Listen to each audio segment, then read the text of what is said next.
അല്ല ഇതിനൊക്കെ എന്ത് മറുപടി പറയാനാ ഷാനി? തീർന്നില്ല വെയിറ്റ് ചെയ്യട്ടെ. മാത്യുവിനെ അങ്ങനെ രക്ഷപ്പെടുത്തരുതേ. എന്താണ് വീണ വിജയൻ എന്ന് പറയുന്ന വ്യക്തി ചെയ്ത തെറ്റ്? അതിന് അദ്ദേഹത്തിന് ഒരു മറുപടിയില്ല.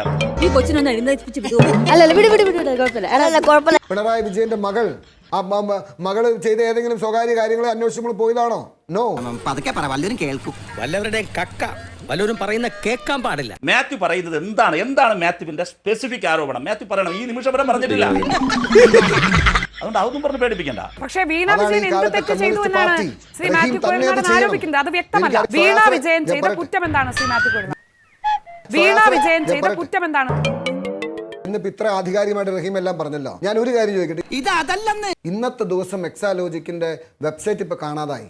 അറിയോ അതിനെ കുറിച്ച് എന്തെങ്കിലും? പറയട്ടെ, ഇന്നിപ്പോ അപ്രത്യക്ഷമായതിൽ ഇതിനെ കുറിച്ച് എനിക്കറിയില്ല.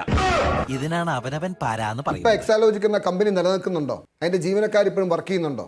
ഇതിനിടയ്ക്ക് അങ്ങനെ ഒരു സാധ്യത ഇറക്കിയോ? ഞാൻ നോക്കിയിട്ടില്ല. നീ നേരത്തെ പറഞ്ഞല്ലോ എന്തോ അറിഞ്ഞപ്പോ ചോര എറിച്ചു. ചോര എറിച്ച ഈ കേരളത്തിലെ ജനങ്ങൾക്ക് അറിയാൻ ആഗ്രഹം ഉണ്ടാവുമല്ലോ. Can you give an answer? നിങ്ങൾക്ക് ഇഷ്ടമുള്ളത് പറഞ്ഞിട്ടങ്ങ് അവസാനിക്കും. നിലവിൽ വർക്ക് ചെയ്യുന്നുണ്ടോ? പറയട്ടെ. എക്സാലോജിക് എന്ന കമ്പനി നിലവിൽ വർക്ക് ചെയ്യുന്നുണ്ടോ? ഞാൻ ആ സത്യം നിങ്ങളോട് തുറന്നു പറയുകയാണ്. അതാണ് ഞാൻ പറഞ്ഞത്. എക്സാലോജിക് എന്ന് പറയുന്ന കമ്പനിയുടെ വെബ്സൈറ്റ് ഇപ്പോൾ ഉണ്ടോ എന്നാണ് അദ്ദേഹം ഇപ്പോൾ ചോദിക്കുന്ന ഒരു ചോദ്യം. എനിക്കത് അറിയില്ല. ഇതെന്തൊക്കെയാണ് പറയണേ? എനിക്ക് മനസ്സിലാവില്ല. എന്ത് വിധി ഇത്? നിങ്ങൾക്ക് ഇഷ്ടമുള്ളത് പറഞ്ഞിട്ടങ്ങ് അവസാനിപ്പിക്കും. വല്ലാത്ത ചതി ഇത്. ഈ കിട്ടിയതൊന്നുമല്ല, ശരിക്കുള്ളത് കിട്ടാൻ പോണേ ഉള്ളു. അദ്ദേഹം വീണ അത് പറഞ്ഞ റഹീം ഇതെന്തൊക്കെയാണ് പറയണേ? ഇത് എന്തിനുള്ള പുറപ്പാടാണ്ടോ? അതായത് ജയ് ബാലകുമാറിന്റെ പേര് എന്തിനു മാറ്റിയെന്ന് ചോദിച്ചു. അപ്പൊ മുതലാളിക്ക് ഇത്ര നേരമായിട്ട് മനസ്സിലായില്ലേ? ഒന്നും ഒളിക്കാനും മറക്കാനും ഇല്ലെങ്കിൽ എന്തിനു നിങ്ങൾ നാണിക്കണം? ഇവൻ പൊട്ടനാണ് മുതലാളി. വീണ വിജയന് ഈ സ്വർണ്ണക്കടത്ത് കേസ് അല്ലെങ്കിൽ ഈ ഇപ്പോൾ നടക്കുന്ന വിവാദത്തിൽ എന്ത് ബന്ധമുണ്ട്? ഇത് ഒറ്റപ്പെട്ട സംഭവമല്ല. ശിവശങ്കർ എന്ന് പറയുന്ന ഒരു മാസ്റ്റർ മൈൻഡ് ഉണ്ടായിരുന്നു. അദ്ദേഹമാണ് ഇതെല്ലാം ചെയ്തുകൊണ്ടിരുന്നത്.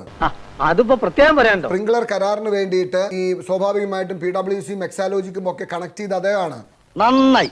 ഇതുപോലൊരു മണ്ടത്തരം ഇനി ലോകത്തൊരുത്തനും പറ്റാനില്ല. അത് ഓരോ മേഖലയിലെയും വൈദഗ്ധ്യമുള്ളവരാണ്.